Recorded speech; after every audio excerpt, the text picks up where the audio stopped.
Au départ, nous étions ici rue du Cornet, à Etterbeek, dans 2 maisons qui se trouvaient l'une derrière l'autre.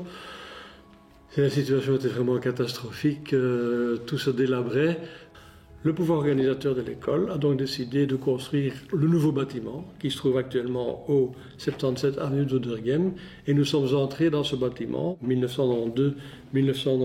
De ce bâtiment qui est très particulier pour nous parce que c'est une petite école et donc on apprend à se connaître assez rapidement. Le foyer et aussi la terrasse, en fait, hein, c'est 2 espaces clairement centraux pour les pauses ou bien pour les moments où on ne va pas en cours. En fait, hein. L'ISALT était très imaginatif, débridé, inventif, cette grande cour de récréation permanente qui était l'ancien bâtiment. Le plus important dans cette école, c'est quand même d'aborder le cours de géographie touristique. Quand j'ai commencé dans cette école en 1979, c'est un cours qui n'existait pas. Ça s'appelait Études des milieux.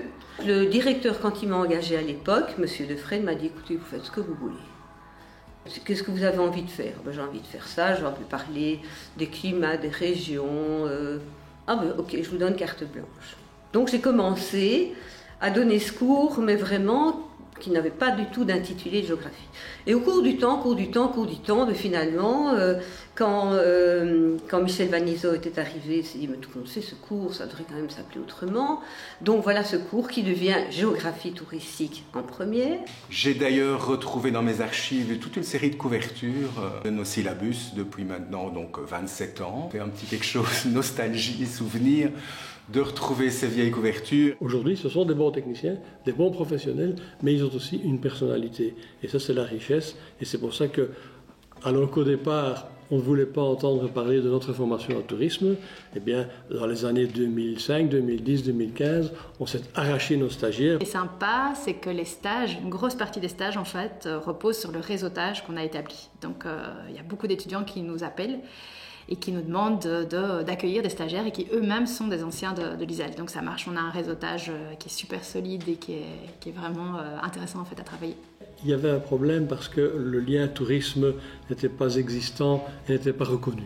À la fin des années 80, nous avons introduit un nouveau programme. On a donc été audité par l'Union professionnelle des agences de voyage. Donc la formation a été reconnue comme formation touristique de pleine valeur. l'ISALT est devenu une référence en matière d'enseignement du tourisme. La semaine en bac 1 des étudiants, c'est un professeur de français dans les années 80 qui l'a mis sur pied pour que les étudiants apprennent à se connaître puisque c'était en début d'année et aussi pour permettre aux étudiants de suivre des ateliers. Alors au début, c'est vrai que c'était un peu plus festif parce que c'était plus des ateliers de théâtre, d'impro.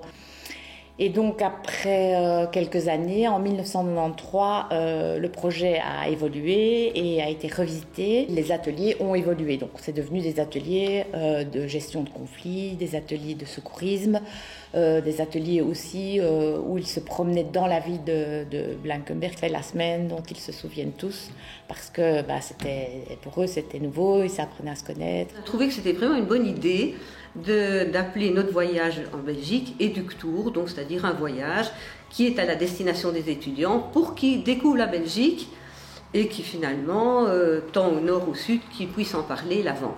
Et on a décidé de faire un costume à Mannequin-Pis avec un petit t-shirt avec l'écusson de l'excès d'ISALT. Et bien, depuis lors, tous les ans, c'est une tradition. Le premier jour de l'Eductour, eh bien, on emmène tous nos étudiants devant la statue de Mannequin-Pis qui est à chaque fois donc équipée de ce nouveau costume. Les voyages, c'est un peu l'ADN du bachelier en tourisme.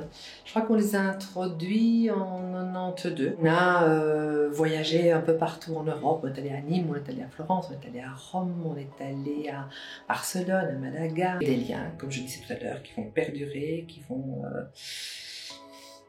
rester dans les souvenirs. Je pense que ça, c'est important.